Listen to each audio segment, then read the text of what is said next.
Mr. Webb, I think the policy ought to say specifically 3 minutes. I do think there ought to be discretion in the chair to waive that in particular cases.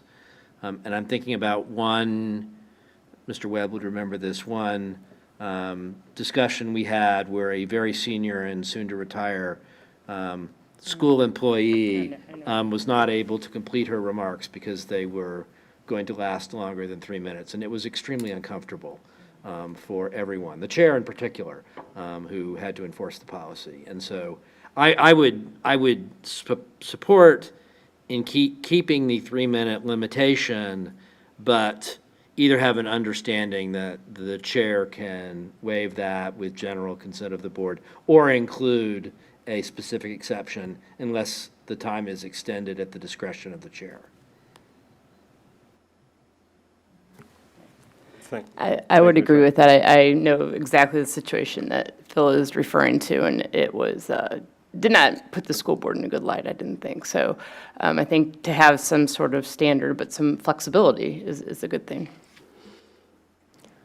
So I'm certainly persuaded by then having the limits. You've all made really good arguments. The question is whether or not there needs to be language putting in that discretion in some way to make it more clear, to sort of build on that same thought that it is in the policy, we're just following the policy, or whether we think that's necessary. And if folks think it is, then if somebody wants to suggest some language for it. I'd respectfully suggest that there not be a discretionary extension in writing, because then it couldn't be a content-neutral decision as to whether or not we're impacting someone's ability to express an opinion that the board may agree or disagree with. I think in practice, it's something that can be done out of deference to who the speaker is or what's going on, but it's better not to have that in writing. I'm recalling a school board meeting where there was a young student who was reading and who needed a little bit more time to get through that. So I think no one is going to call the board out on allowing a child a few more moments to finish reciting something or to get over nerves or other things, but I don't think that there needs to be anything expressly in writing that would allow the chair to extend it. Okay, I'm seeing lots of nods around the table then to take that and include line 24 as presented, but then fix the missing if sort of in that middle section. And therefore, are there any other comments on this one? If not, I would entertain a motion for these two policies.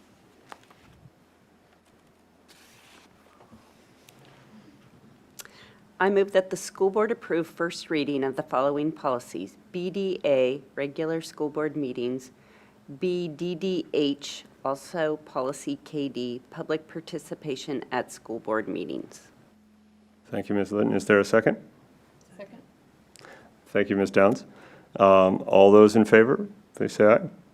Aye. Any abstention or objection? All right, seeing none, the motion passes. And we are now on to 10.01, future agenda items. Does anyone have any future agenda items that they want to bring up at this point? Ms. Russell?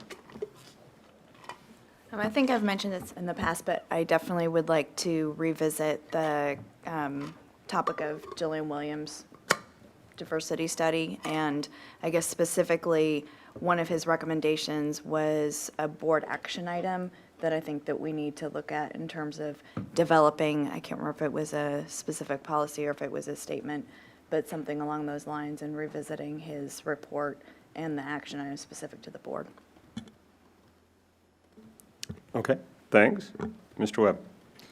And I wasn't going to make that comment, but since Ms. Russell did, I was actually thinking the same thing. I was like, I've mentioned it before, so I'll just kind of wait until it comes up. But I echo that, would like to, at some point in the near future, begin that, looking at and taking a dive and see what action items that we can potentially take on from his report.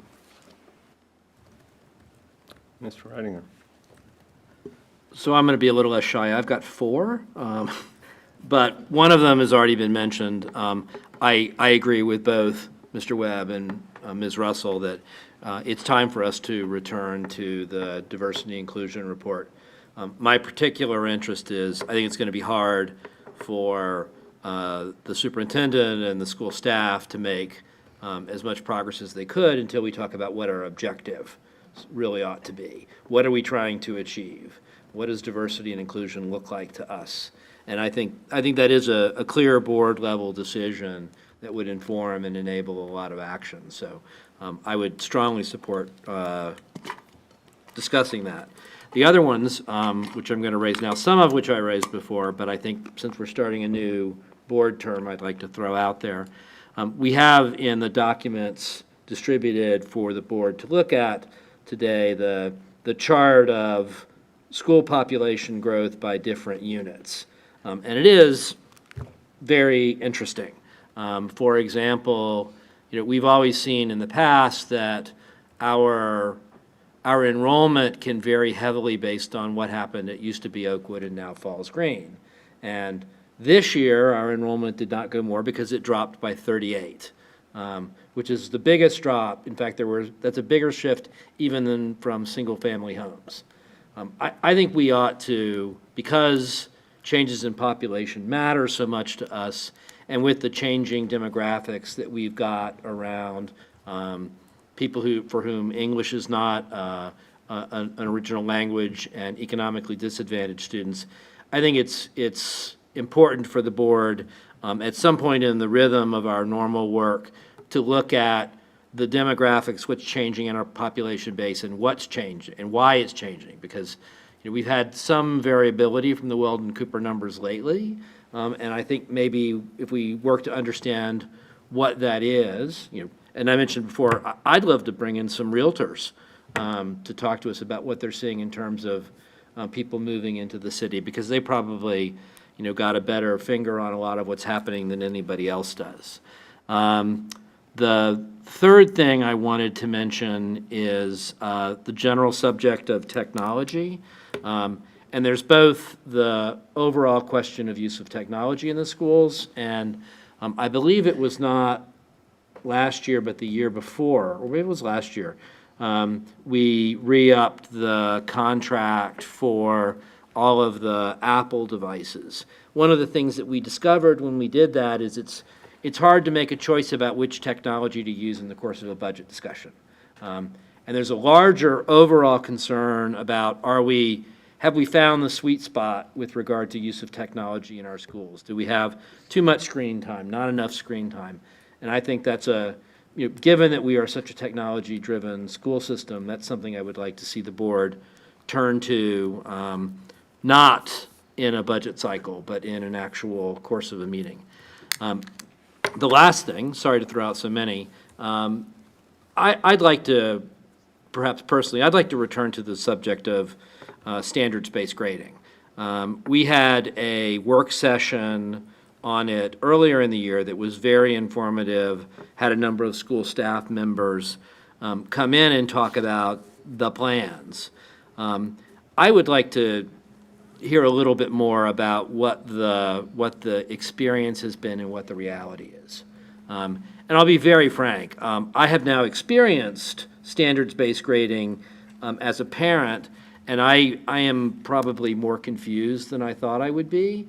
And I don't have yet the sense that standards-based grading is achieving, it sounds great in theory.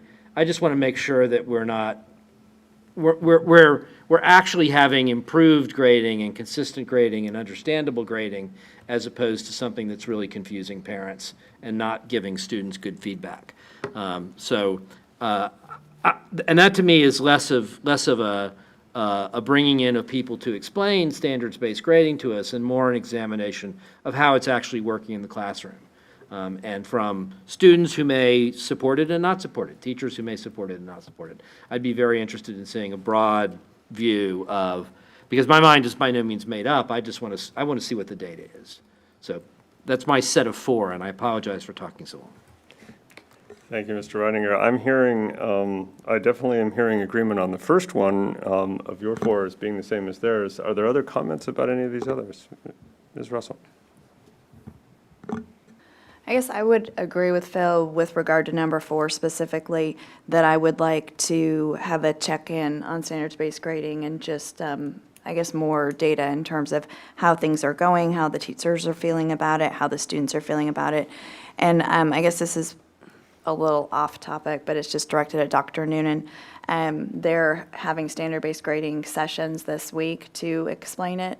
And I guess my understanding is that it's requesting that people bring in a computer to basically follow along with regard to Schoology and PowerSchool and walking through that intricacy. And I would just make the request that if we could look into potentially offering that as some sort of webinar or as a recorded that somebody, people could watch at a future point in time. Because at least the description of it sounds like it would be very valuable, because I know as a parent, I look at Schoology, and I say, I have no clue what's going on in here now. And I think it would be very helpful, but I know that there's going to be a number of parents who are not able to make those sessions. One of them is this evening, so obviously none of us are able to attend. And then the other one, I think, is on Thursday morning, like at 8:30, which some parents. So I just think that if we were able to even offer a webinar where people could follow along at home, that would be hugely helpful too, especially for the people who don't have computers that they can bring into these sessions to follow along. Thank you, Ms. Russell. Other comments? Mr. Webb? I also wanted to definitely hear a little bit about the standards-based learning as well. And it comes from twofolds for me of what we're doing, but then also where I went to high school at, and I'm on the board there. They're working to do something very similar to what we're doing.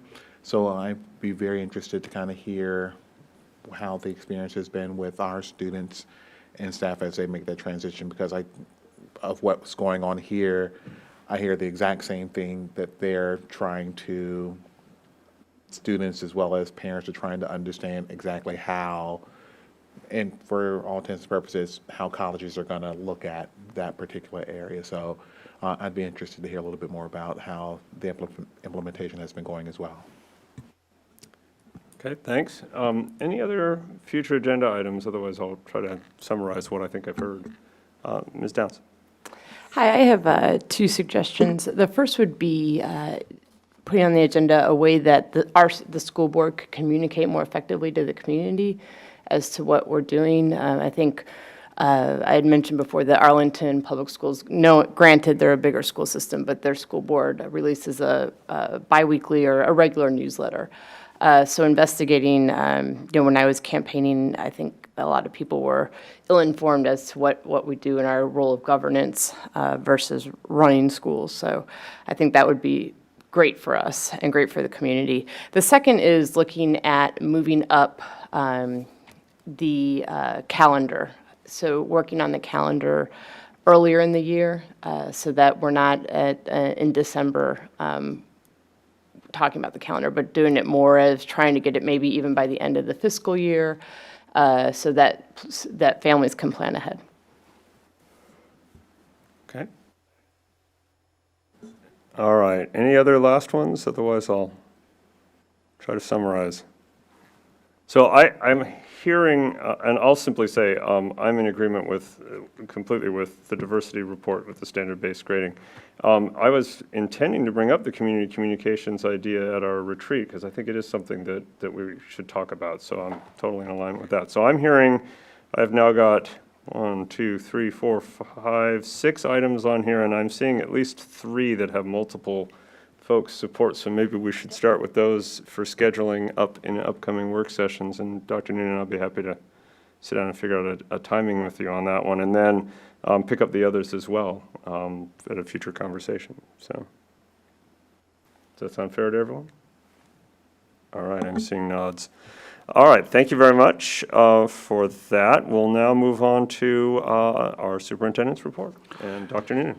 Great, thank you very much. First of all, let me respond quickly to these items that you've all asked for more information on. These are not things that we're not paying attention to, so we'd be happy to talk with all of you about some of these things. It's just a matter of scheduling them out and getting them on those work sessions, so we look forward to that.